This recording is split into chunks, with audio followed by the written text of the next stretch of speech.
სოფლიო ტბება და არქტიკის წყლები უფრო მეტად მისადგომი ხდება ვიდრე ოდესმე. რუსეთი შესაძლებლობას გრძნობს. რუსეთს სურს გაგზავნოს გემები და წყალქვეშა ნავები არქტიკაში, რათა დააფუძნოს საზღვაო მარშრუტები და სამხედრო ძალა გამოიტანოს ყველა იმაზე, ვინც გაბედავს რუსული უპირატესობის გამოწვევას. მაგრამ გაერთიანებულ სამეფოს ამაზე სათქმელი აქვს. დიდი ხანია რაც გაერთიანებული სამეფო რუსეთის ჰიბრიდული ომის მსხვერპლია, რადგან როგორც ჩრდილოვანი ფლოტი, ისე ჯაშუშური გემები უფრო მეტ დროს ატარებენ ბრიტანეთის წყლებში, ვიდრე რუსეთისაში. გაერთიანებული სამეფო რუსეთს დიდ სიურპრიზს უმზადებს. გიგანტური ავიამზიდი არქტიკისკენ მიემართება. რუსეთის წყალქვეშა ნავებს ახლა ოფიციალურად გააფრთხილეს. Hermes Prince of Walesი არქტიკის წყლებში გაგზავნეს, რაც გაერთიანებული სამეფოს მხრიდან ესკალაციას ნიშნავს, რადგან ისინი ცდილობენ იპოვონ გზები, რათა გაუმკლავდნენ ჩრდილოეთში მზარდ რუსულ საფრთხეს. ეს არის მაღალი ჩრდილოეთის ახალი ფრონტის გახსნა, რომელიც მიმდინარეობს. ეხლა ნატოს სჭირდება გზების პოვნა, რათა აღმოაჩინოს და შეეწინააღმდეგოს არქტიკაში მზარდ რუსულ საფრთხეს. ბრიტანელი ოფიციალური პირების ბრალდებების ფონზე, რომ რუსეთი ახორციელებს წყალქვეშა ოპერაციებს, რომლებიც მიზნად ისახავს წყალქვეშა ობიექტებზე, მაგალითად საკომუნიკაციო კაბელებზე თავდასხმას. რუსეთი ცდილობს ნატო დაუცველ მდგომარეობაში დაადგეს. რუსეთს სურს მომავალ ომში უპირატესობა მოიპოვოს, სოფლიოს სხვა ნაწილებში ქაოსის გამოყენებით, რათა შეძლოს გემებისა და წყალქვეშა ნავების გაგზავნა არქტიკის ყველაზე მგრძნობიარე წყლებში.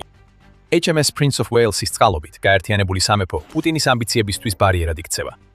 მაგრამ სანამ გემს შევისწავლით და გავიგებთ რატო შეირჩა ის, საჭიროა უფრო ღრმად ჩაუღრმავდეთ არქტიკის პრობლემას და გავიგოთ როგორ განვითარდა სიტუაცია ისე, რომ გაერთიანებულმა სამეფომ მიიჩნია საზღვაო ძალების გაგზავნა აუცილებლად. თიროლადს მივდივართ Bear Gap-ში, ჩრდილოეთის ყინულოვანი ოკეანის პატარა მონაკვეთზე. ეს წყლის კორიდორი რუსეთისთვის მთავარი ყურადღების ცენტრი გახდა, რადგან ის ცდილობს არქტიკის რეგიონში დომინანტობის დამკვიდრებას. თითქმის 350 საზღვაო მილის სიგრძის Bear Gap-ი გადის North Cape-სა და Svalbard-ის არქიპელაგის ყველაზე სამხრეთ წერტილს შორის. North Cape-ი ნორვეგიის მატერიკის ზემოთ მდებარეობს. რუსეთისთვის Bear Gap-ის კონტროლი ნიშნავს უფრო მარტივ წვდომას მის წყალქვეშა ნავებისთვის ნორვეგიის ზღვაში, სადაც ეს წყალქვეშა ნავები უფრო რთულად აღმოსაჩენია წყლის რთული აკუსტიკური პირობების გამო. თუ რუსეთს შეუძლია ჩუმად შეიყვანოს წყალქვეშა ნავები ამ ზღვაში, მაშინ ნორდიკულ ქვეყნებს, ბალტიისპირეთის სახელმწიფოებს და დიდ ბრიტანეთს ყველას ერთი და იგივე პრობლემა ექნება. რუსეთი თავის წყალქვეშა ნავებს რაკეტების გაშვების მანძილზე მიყავს. და თუ ეს წყალქვეშა ნავები აღჭურვილია ჰიპერბგერითი რაკეტებით, რომლებსაც შეუძლიათ 1500 კილომეტრზე ან მეტ მანძილზე ფრენა, ეს ისეთი პრობლემაა, რაზეც ფიქრიც კი არ ღირს. მაგრამ ამავე დროს ამ პრობლემას უნდა შევეჭიდოთ.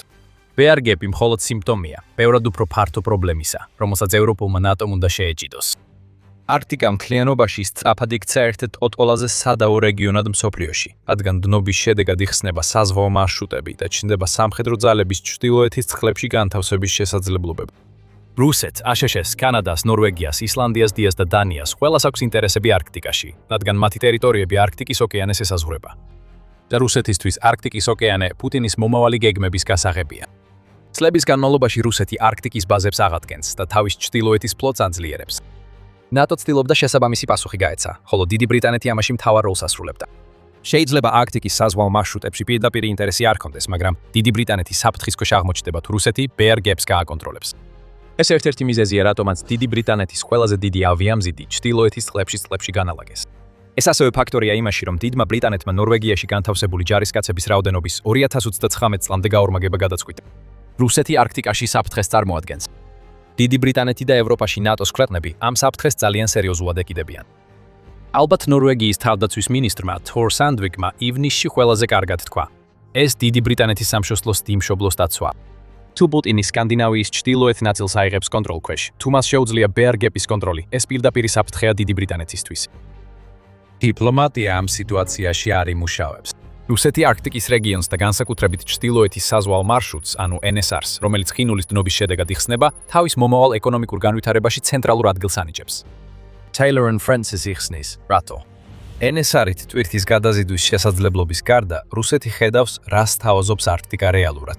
ამ წყლების ქვეშ ნავთობისა და გაზის მარაგი უხვადაა. გიდეონისა და იამალის ნახევარკუნძულებზე მარაგების 75% ჯერ კიდევ აუთვისებელია. რუსეთს სურს სწორედ ის ქვეყანა იყოს, რომელიც ამ მარაგებს აითვისებს. ასევე სურს კონტროლი დაამყაროს იშვიათ მიწა ელემენტების მარაგებზე რუსეთის არქტიკის წყლებში, რაც ამ ტიპის რესურსის 2/3-ია, რაც რუსეთს გააჩნია. და მიუხედავად იმისა, რომ ტექნოლოგიურმა შეზღუდვებმა და დასავლეთის სანქციებმა, რომლებიც ომლებიც უკრაინის ომის შემდეგ დაწესდა, ხელი შეუშალა რუსეთის გეგმებს არქტიკაში დომინირებისკენ, ეს გეგმები არსად გამქრალა.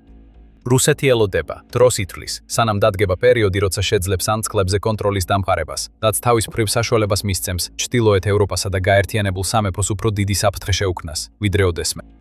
ამასობაში წყალქვეშა ნავები რუსეთს ეხმარება არქტიკის წყლებში თავისი ყოფნის შენარჩუნებაში. 14 მარტის ანგარიშში Business Insider-მა განაცხადა, რომ ესაუბრა ნატოს ოფიციალურ პირებს, რომლებიც ამტკიცებენ, რომ ეს წყალქვეშა ნავები უფრო აქტიურები გახდნენ. ამ ოფიციალურ პირებს შორის ერთ-ერთი ვიცე-ადმირალი რუნე ანდერსენი, რომელიც ნორვეგიის გაერთიანებული შტაბის ხელმძღვანელია, ამბობს, რომ ბოლო 2 წელიწადში არქტიკის წყლებში რუსული წყალქვეშა ნავების აქტივობა ორჯერ მეტიც კი გახდა. ეს ნატოსთვის პრობლემაა. რუსეთს მსოფლიოში ერთ-ერთი ყველაზე დიდი წყალქვეშა ნავების ფლის ფლოტი ყავს, 64 მოქმედი ხომალდით. ნატოს გამოწვევა ისაა, რომ წყალქვეშა ნავების თვალთვალი უფრო რთული ხდება, როცა ისინი ტოვებენ მარჯვ წყლებს და არქტიკის ოკეანის სიღრმეებისკენ მიემართებიან. არა რომ მათი თვალთვალი შეუძლებელია, მაგრამ სირთულე იმაშია, თუ ვერ დააფიქსირებ, თუ ვერ აღიქვამ, თუ არ აკვირდები ყველაფერს. ეს სირთულე ექსპონენციალურად იზრდება და საფრთხეს უქმნის არა მხოლოდ ევროპას, არამედ ამ მხრივ შეერთებულ შტატებსაც, ამბობს პოლკოვნიკი მარტინ ოდონელი, რომელიც ევროპაში მოკავშირე ძალების უმაღლესი შტაბინის პრესპიკერია, ხოლო ეს შტაბინა რეგიონში ნატოს ოპერაციებს ხელმძღვანელობს. მაგრამ თვითკმა ყოფილება დაუშვებელია. რუსეთი დაკვირვებას საჭიროებს. ეს არის ქვეყანა, რომელმაც უკვე წამოიწყო ჰიბრიდული ომის კამპანია, რომელიც ახლა ნატოსთან დაკავშირებული ევროპის უმეტეს ნაწილს ეხება. განზრახ ხანძრის გაჩენა, დივერსია, კიბერშეტევები და დრონების შეჭრები ეს ყველაფერი უფრო ფართო დესტაბილიზაციის კამპანიის ნაწილი გახდა. დესტაბილიზაცია რუსეთის მიზანია და შორეული ჩრდილოეთის წყლები განსაკუთრებით დაუცველი გახდა, რადგან ნატო ცდილობს გაუმკლავდეს იმას, რასაც რუსეთი აკეთებს, იმ დროს როცა არქტიკაში ჩამორჩენას ინაზღაურებს. როგორც კომოდორი რიჩარდ ჰიუიტი, რომელიც გაერთიანებული სამეფოს ავიამზიდის დარტყმის ჯგუფის მეთაურია და იმ დროს ჰემეს პრინს ოფ უელსზე იმყოფებოდა, როცა Wall Street Journal-ს ესაუბრებოდა, ამბობს, საფრთხე ახლა არასდროს ყოფილა ასეთი დიდი ცივი ომის დროიდან. ეს აჯამებს, რატომაც გაერთიანებულმა სამეფომ ახლახან თავისი ერთ-ერთი ყველაზე შთამბეჭდავი სამხედრო გემი არქტიკაში გაგზავნა. ეს სამხედრო გემი ახლა რუსეთის ზღურბულთანაა და წყალქვეშა ნავებზე ნადირობს. და ყველაზე გასაოცარი ისაა, რომ გაერთიანებული სამეფო სრულიად მართალი არ მოჩნდა რუსეთის საფრთხის შეფასებაში. ჰემეს პრინს ოფ უელსი უკვე მოქმედებაში გამოიძახეს. სანამ ამაზე უფრო დეტალურად ვისაუბრებთ, შეგახსენებთ, რომ თქვენ უყურებთ სამხედრო შოუს. თუ ჯერ არ გაქვთ გამოწერა, ეხლა იდეალური დროა დააჭიროთ ამ ღილაკს და ჩართოთ შეტყობინებები, რომ არ გამოგრჩეთ ჩვენი შემდეგი ვიდეოები. HMS Prince of Wales-ის არქტიკულ წყლებში განთავსება ახალი მოვლენა არ არის. ავიამზიდის დამთმელი ჯგუფის არქტიკის დასაფარად ჩრდილოეთ ატლანტიკაში განთავსების შესახებ განცხადება გაკეთდა თებერვლის შუაში, სადაც გაერთიანებულმა სამეფომ ამას რეგიონული უსაფრთხოების მნიშვნელოვანი გაძლიერება უწოდა. ბრიტანული ძალის ეს დემონსტრაცია კიდევ უფრო ძლიერია იმით, რომ HMS Prince of Wales-ზე განთავსებულია F-35 ტიპის გამანადგურებელი თვითმფრინავები და ვერტმფრენები. გაერთიანებული სამეფოს თავდაცვის სამინისტრომ განსაკუთრებით აღნიშნა, რომ ეს გადაწყვეტილება მიღებული იქნა როგორც წყალქვეშა ინფრასტრუქტურის დასაცავად, რომელსაც რუსეთი ხშირად ესმის თავისი წყალქვეშა ნავებით და ჯაშუშური გემებით, ასევე რუსული აგრესიის შესაკავებლად იმ რეგიონში, რომელიც სავარაუდოდ მომავლის ბრძოლის ველი იქნება. გაერთიანებული სამეფო სრულიად დაუფარავად აცხადებს, რომ ამ განლაგების პირდაპირი მიზეზი რუსეთია. ბოლო 2 წლის განმავლობაში, 2026 წლის თებერვლამდე, რუსული საზღვაო ხომალდების რაოდენობა, რომლებიც ბრიტანეთის წყლებში შედიოდნენ ან მათ ემუქრებოდნენ, 30%-ით გაიზარდა, როგორც სამინისტრო იუწყება. გაერთიანებულმა სამეფომ ასევე აღნიშნა, რომ HMS Prince of Wales-ი და მისი დარტყმითი ჯგუფი მონაწილეობას მიიღებენ წვრთნებში ნატოს მუდმივ პირველ საზღვაო ჯგუფთან ერთად, სადაც ისინი ითანამშრომლებენ გაერთიანებული ექსპედიციური ძალების ქვეყნებთან, ასევე ASHS-სა და ASHS-სა და კანადასთან. ასე რომ, ეს მხოლოდ გაერთიანებული სამეფოს გადაწყვეტილება არ ყოფილა, რომ თავისი ყველაზე დიდი სამხედრო ხომალდი გაეგზავნა პუტინისთვის გზავნილის გადასაცემად. ეს არის გაერთიანებული სამეფო და მისი მოკავშირეები, რომლებიც ერთად მუშაობენ, რათა პუტინმა იცოდეს, რომ არქტიკაში ყველაფერი მისი სურვილის მიხედვით არ იქნება. დაუბრუნდეთ იმ მასიურ სამხედრო ხომალდს, რომელიც გაერთიანებულმა სამეფომ რუსული წყალქვეშა ნავების საძებნელად გაგზავნა. HMS Prince of Wales-ი მართლაც შთამბეჭდავი ხომალია. სამეფო საზღვაო ძალები მას ერთ-ერთ ყველაზე ძლიერ სამხედრო ხომალდად მიიჩნევს, რაც ბრიტანეთში ოდესმე აუშენებიათ და ადვილად გასაგებია რატო. 2 Queen Elizabeth-ის კლასის ავიამზიდის ფლოტის ნაწილია ეს ხომალდი. მას აქვს 280 მეტრიანი საფრენი გემბანი და შეუძლია ზღვაში 45 დღემდე დარჩეს, სანამ საკვების მარაგის შევსება გახდება საჭირო. თვითმფრინავების ჩათვლით ეკიპაჟის საერთო რაოდენობა 1600-ს შეადგენს. 10,000 საზღვაო მილის მანძილით ხომალდს შეუძლია მარტივად დიდი ხანი იმოძრაოს არქტიკის წყლებში. რაც შეეხება იარაღს, ეს არ არის საბრძოლო ხომალდი, რომელთანაც ვინმეს დაპირისპირება მოუნდება. თავად ხომალდი აღჭურვილია რამდენიმე 30 მმ-იანი მინიგანით და ავტომატური მცირე კალიბრის იარაღებით. ფალანგის ახლომოქმედების იარაღის სისტემა უზრუნველყოფს საჰაერო თავდაცვას. ამ იარაღს კი წუთში 4500 ვაზნის გასროლა შეუძლია. მაგრამ ის, რაც რეალურად ხდის HMS Prince of Wales, პუტინის არქტიკული ამბიციებისთვის საშის, არას ის, რისთვისაც ის იყო შექმნილი, თვითმფრინავების გადასატანად. გემი შეუძლია გადაიტანოს მაქსიმუმ 36 F-35B Lightning II ტიპის გამანადგურებელი თვითმფრინავი, ასევე 12 მერლინის ან ტორნადოს ვერტმფრენი და დამატებით 8 აპაჩის ვერტმფრენი, რაც ჯამში 56 საფრენ აპარატს ნიშნავს არქტიკის წყლებში. რუსეთს მსგავსი არაფერი აქვს, რომ შეედაროს ამას. მისი ერთადერთი ავიამზიდი, ადმირალი კუზნეცოვი, ფაქტობრივად 2025 წლის ზაფხულში ჩამოწერეს, რადგან 2017 წლის შემდეგ არ გაუშვიათ ზღვაში. ხომალდი პრაქტიკულად ინგრეოდა და რუსეთს მისი შეკეთება ისე შეუძლია, რომ რეალურ საზღვაო საფრთხედ იქცეს. მოდით ყურადღება გავამახვილოთ F-35-ებზე, რადგან ისინი ყველაზე შთამბეჭდავი იარაღია, რომელსაც HMS Prince of Wales-ი არქტიკაში მიაქვს. ეს F-35-ები უზარმაზარია, დიდი ბრიტანეთის მიზანია. თვალყური ადევნოს რუსულ გემებსა და წყალქვეშა ნავებს და წყალქვეშა ნავებს ჩრდილოეთის წყლებში. რემპებიდან გაშვებული და ვერტიკალურად დაშვების უნარის მქონე ამ F-35-ებს შეუძლიათ ომის გემის გემბანზე დაჯდომა. ისინი მიზნებს უფრო ადრე აფიქსირებენ, ვიდრე გემებზე დამონტაჟებული ან ნატოს ბაზებში არტი არქტიკის წყლებთან ახლოს განთავსებული რომელიმე რადარი. მათ შეუძლიათ 30,000 ფუტის სიმაღლეზე ასვლა, რაც ასობით მილის მანძილზე ხილვადობას უზრუნველყოფს. და როდესაც ისინი დაფრინავენ HMS Prince of Wales-ის მის თანმხლებ გემებსა და ყველა ვერტმფრენზე ჩაშენებული სონარები ტალღების ქვეშ სკანირებენ, ეძებენ წყალქვეშა ნავებსა და მსგავს საფრთხეებს, როგორიცაა უპილოტო წყალქვეშა აპარატები. ასე რომ თუ მხოლოდ გემის ძალაზე ვსაუბრობთ, HMS Prince of Wales-ი დიდ ბრიტანეთს უპირატესობას აძლევს, როცა ის ჩრდილოეთიდან მომდინარე რუსეთის საფრთხეს ებრძვის. 6 ივლისის სტატიაში პოლიტიკომ გაამჟღავნა, რომ დიდმა ბრიტანეთმა რუსული თვითმფრინავი ჩაჭრა თავისი გაფართოებული ოპერაციების ფარგლებში. რა თქმა უნდა, თვითმფრინავი ძალიან განსხვავდება წყალქვეშა ნავებისგან, რომელთა აღმოჩენისთვისაც HMS Prince of Wales-ი ჩრდილოეთის წყლებში იმყოფება. მიუხედავად ამისა, ეს ჩაჭრა აჩვენებს პუტინს, რომ დიდმა ბრიტანეთმა გვერდზე გადადო რბილი მიდგომა და რუსეთთან აღარ თამაშობს, როცა საქმე ნატოს არქტიკულ ინტერესებს ეხება. საუბარია რუსულ თვითმფრინავ Bear F-ზე, ანუ Tu-142 საზღვაო პატრულის თვითმფრინავზე, FAV-ზე, რომელიც იმ ტიპის პროვოკაციებში მონაწილეობს, რაც რუსეთის ჰიბრიდული ომის სტრატეგიისთვისაა დამახასიათებელი. Bear F არაერთხელ მიუახლოვდა HMS Prince of Wales და მის ავიამზიდის დარტყმით ჯგუფს ნორვეგიის ზღვაში, რაც სახიფათო და არაპროფესიონალურ მანევრად შეფასდა. პოლიტიკოს ანგარიშის გამოქვეყნებამდე ერთი კვირით ადრე. ამ თვითმფრინავმა ასევე ჩააგდო სონობუების ზღვაში, ახლოს დიდი ბრიტანეთის სამხედრო გემთან. ეს ბუები ცოტათი წყალქვეშა მიკროფონებს ჰგავს, რომლებიც წყალქვეშა ნავების თავთვალში გამოიყენება. თუმცა გაურკვეველია რუსეთს მართლაც აინტერესებდა მათი დანიშნულება, თუ უბრალოდ სურდა HMS Prince of Wales-ისთვის უპატიოცემულობის ჩვენება. რაც არ უნდა ყოფილიყო განზრახვა, დიდი ბრიტანეთი სერიოზულად მიუდგა საკითხს. ირონიულად, Bear F-მა ზედმეტად ბევრი დრო დახარჯა ნამდვილი დათვის გაღიზიანებაში და მალე შეტყობინებაც მიიღო.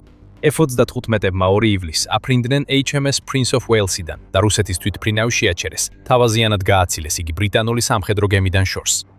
პოლიციკოს მიერ გამოქვეყნებული ფოტოც, როგორც ჩანს, აჩვენებს თუ როგორ უპირისპირდებიან ბრიტანეთის F-35-ები რუსეთის თვითმფრინავს. შეტყობინება გაიგზავნა. ბრიტანეთის ყველაზე დიდი სამხედრო გემი არქტიკის წყლებში იმყოფება და მზად არის თავისი თვითმფრინავები გამოიყენოს ნებისმიერი იმ ქმედების წინააღმდეგ, რასაც რუსეთი დაშინების ტაქტიკის სახით შეიძლება გამოიყენოს. მაგრამ ეხლა როცა HMS Prince of Wales-ი უკვე განლაგებულია, მთავარი კითხვა ასეთია: რა მოხდება შემდეგ? ეს რთული. ერთი ავიამზიდის გაგზავნა არქტიკის წყლებში ავტომატურად არ ამარცხებს რუსეთს. ასე ფიქრი სულელური იქნებოდა. მაშინაც კი როცა ავიამზიდი უერთდება უფრო დიდ ნატოს ხელმძღვანელობით ძალას ჩრდილოეთის წყლებში, უარყოფა შეუძლებელია, რომ იმ წყლების დაცვასთან დაკავშირებული გამოწვევები მხოლოდ გაიზრდება. ჩვენ აღნიშნეთ, რომ თავად ეს წყლები ართულებს წყალქვეშა ნავების აღმოჩენას, განსაკუთრებით მაშინ, როცა ისინი ღრმად ჩადიან, მათი ტალღიანობისა და აკუსტიკური პრობლემების გამო, რასაც ეს წყლები ქმნის. პლინულის დნობა ასევე ცვლის წყალში მარილიანობის ფენებს, რაც გავლენას ახდენს წყალქვეშა ნავების აღმოჩენასა და თვალთვალზე. მეტი სირთულე ჩნდება ზამთარში. სწორედ მაშინ არქტიკის ტერიტორიის უმეტესობა, როგორც ხმელეთზე, ისე წყალში, გადაიქცევა ყინულოვან უკაცრიელ სივრცედ, სადაც ჯარისკაცებისთვის მოქმედება ძალიან რთულია.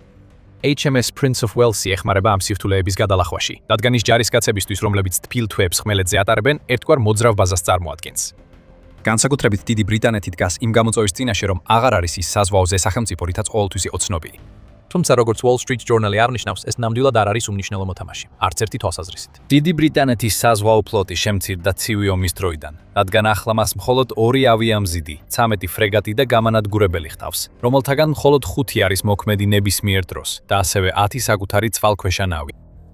არის ეს საკმარისად დიდი ძალა, რომ არქტიკის წყლებში ძალის პროექცია მოახდინოს და ამავე დროს დიდი ბრიტანეთისთვის საჭირო დაცვა უზრუნველყოს. ეს ნაკლებად სავარაუდოა. თუმცა როგორც ნატოს წევრი, ეს ბრიტანული ძალა საბოლოოდ ბევრად უფრო დიდი მთლიანობის ნაწილი ხდება. სირთულე აქ არის ის, რომ უზრუნველყოთ ეს მთლიანობა შენარჩუნდეს. ნებისმიერი განხეთქილება იმერებს შორის, რომლებმაც ჩრდილოეთის წყლები პრიორიტეტად აქციეს, არის ის, რასაც რუსეთი შეიძლება გამოიყენოს. რაც შეეხება რუსეთს, მან ძალიან კარგად გააცნო თავისი განზრახვები არქტიკასთან დაკავშირებით და ცდილობს, რაც შეიძლება მეტად განავითაროს თავისი შესაძლებლობები, რომ ჩრდილოეთის წყლებში დომინანტურ ძალად იქცეს. ახალი ყინულმჭრელები ექსპლუატაციაში შეჰყავთ. ეს არის გემები, რომლებიც შეძლებენ არქტიკის გაყინულ წყლებში მოძრაობას, რათა გაამარტივონ ის ჩრდილოეთის საზღვაო მარშრუტი, რომელზეც ადრე ვახსენეთ. ივან პაპანენი არის პირველი პროექტი 23550-ის შეიარაღებული ყინულმჭრელებიდან, რომლებიც შეადგენენ ამ არქტიკულ ფლოტს და რომლებიც ექსპლუატაციაში შევა 2025 წლის სექტემბერში. რუსეთის მიზანია, რომ ამ გემს რაც შეიძლება მალე შეუერთდნენ სხვა გემებით ამავე პროექტიდან. მაგრამ რუსეთსაც თავისი სირთულეები აქვს. სანქციები გავლენას ახდენს მის გემთმშენებლობაზე, რაც ნიშნავს, რომ ყინულმჭრელი ფლოტის შექმნა უფრო დიდხანს გრძელდება, ვიდრე მოსალოდნელი იყო. ივნისში პუტინმა თავად მოითხოვა, რომ რუსმა გემთმშენებლებმა მეტი ბირთვული ყინულმჭრელის აშენებაზე გაამახვილონ ყურადღება, რადგან რუსეთი ცდილობს ჩრდილოეთის საზღვაო მარშრუტის გახსნას. აქ გარკვეული ლოგიკაა. რუსეთს არ შეუძლია შავ ზღვაში მეტი გემი გაგზავნოს უკრაინაზე თავდასასხმელად. ამიტომ პუტინი ფიქრობს, რომ რუსულ გემთმშენებლობას ძალისხმევა იმ სფეროზე უნდა გაამახვილოს, სადაც მას შეუძლია გავლენა მოახდინოს. ამგვარი ბრძანებები დიდ ბრიტანეთსა და მის ნატოს მოკავშირეებს დააფრთხობს. ამ გემთმშენებლობის გარდა რუსეთი არქტიკის რეგიონში სამხედრო, სატრანსპორტო და ენერგეტიკულ ინფრასტრუქტურასაც აძლიერებს. ეხლა უკვე იმ ეტაპზეა, რომ 18 ივლისის მილიტარნის სტატიაში გამოთქმულია მოსაზრება, თითქოს რუსეთმა არქტიკაში სამხედრო ყოფნის გაფართოების მხრივ არ შეშეშოს გაუსწრო. რუსეთს არქტიკის რეგიონში ბუნებრივი უპირატესობებიც აქვს, რადგან მას 24000 კილომეტრიანი არქტიკული სანაპირო ზოლი აქვს და უკვე 35-ზე მეტი ნავთობისა და გაზის საბადო აქვს აშენებული მის მიერ კონტროლირებად ჩრდილოეთის წყლებში. ეს რუსეთს არქტიკაში მთავარი ძალის როლისთვის მოტივაციას აძლევს. პუტინს ამ ინტერესების დაცვაც უწევს, გარდა იმისა, რომ გაფართოებასაც ცდილობს. ერთი რამ ცხადია ამ ყველაფერში. არქტიკა იქნება შემდეგი გლობალური ბრძოლის ველი. ეს აუცილებლად არ ნიშნავს, რომ ომი გარდაუვალია. მაგრამ რასაც ვიხილავთ და ამის ბოლო მაგალითია დიდი ბრიტანეთის განლაგება, არის გეოპოლიტიკური ბრძოლა იმ წყლებზე, რომლებიც ადრე მიუწვდომელი იყო. ჩრდილოეთის საზღვაო გზა გახდება ახალი მარშრუტი, რომელიც ატლანტის და წყნარ ოკეანეებს დააკავშირებს და რუსეთს სურს შეძლოს ამ მარშრუტის მაქსიმალურად გამოყენება. მას შეიძლება მოუწიოს ბრძოლა კონტროლის მოსაპოვებლად და ეს ნიშნავს, რომ ნატომ მზად უნდა იყოს. დიდი ბრიტანეთი აპირებს იყოს ამ რიგის სათავეში, როდესაც საქმე ეხება რუსეთის წინააღმდეგ მოქმედებას არქტიკაში. 25 თებერვალს სამეფო საზღვაო ძალების პირველი ლორდი, გენერალი სერ გუინ ჯენკინსი გააფრთხილა. ამჟამად ატლანტიკის ოკეანეში ჩვენსავე ეზოში გვწდიან. ეს არასტაბილური და საშიში დროა. ჩვენი საქმეა ჩვენი კუნძულოვანი ქვეყნის დაცვა. ჩვენ ვართ გაერთიანებული სამეფოს პირველი და ბოლო თავდაცვითი ხაზი, განაცხადა მან და მოუწოდა გაერთიანებულ სამეფოს გაერთიანდეს სხვა ჩრდილოეთ ევროპულ საზღვაო ძალებთან, რათა დაუპირისპირდნენ რუსულ საფრთხეს.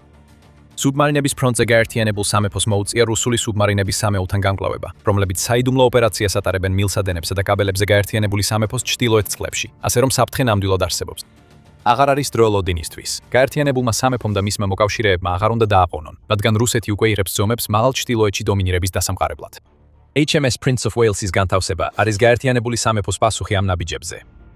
დიდი ალბათობით ეს მასიური სამხედრო გემი იქნება უფრო ფართო არქტიკული სტრატეგიის ნაწილი, რომელიც მომდევნო რამდენიმე თვის განმავლობაში განვითარდება. ამჟამინდელი ამოცანა მარტივია, თუნდაც მისი შესრულება მარტივი არ იყოს. უნდა ვიპოვოთ წყალქვეშა ნავები, შევაჩეროთ რუსეთი და დავიცვათ არქტიკის წყლები.